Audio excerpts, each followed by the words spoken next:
serving veterans. Is it a pipe dream or can it become reality?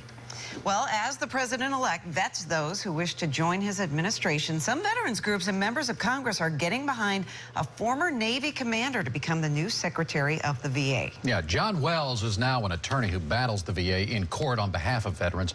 His name was submitted to the president-elect's transition team.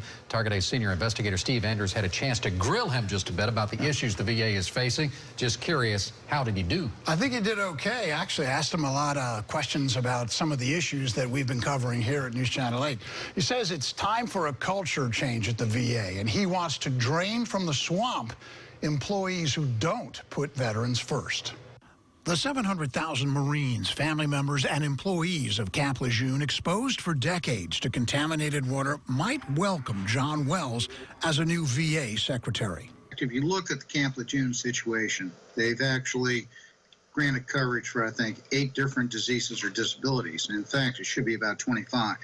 And, medical panels have recommended additional diseases that the VA is just ignoring.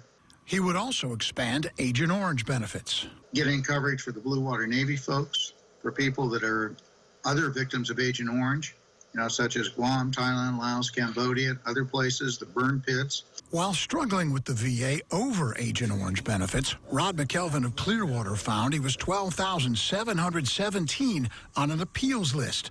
Nationwide, 450,000 cases are backlogged. According to John Wells, people deciding whether Rod's medical conditions are tied to Agent Orange exposure lack medical backgrounds. But they've got to be qualified in the job they do.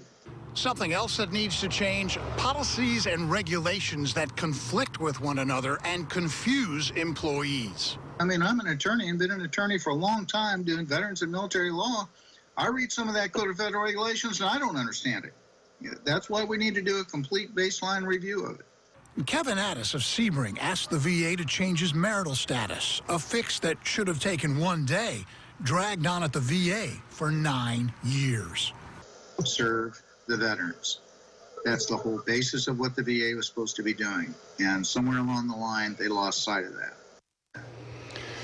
According to John Wells, taxpayers spent $1 billion to come to the conclusion that it's too hard to have a common computer system linking the VA with the Department of Defense. Now, he rejects that idea since all veterans started at the Department of Defense to begin with. I just think people aren't thinking clearly up there. Oh, we got a lot of them, though. Yeah. A lot of people, a lot of bureaucracy. But what about the backlog on these cases? What's the plan there to clear that up? He proposes to temporarily hire retired military judges, get them some VA training, and attack the backlog. E-filing cases, making the transfer of records instantaneous, will help bring the VA into the 21st century and get things right the first time. He told me that in these cases, 70% of them are kicked back to the VA because of mistakes made by the agency. That's just unacceptable. Yeah. Well, the Bulldog's on it now, though, right? Bulldog. Call him the Bulldog. All right. Thanks, Steve.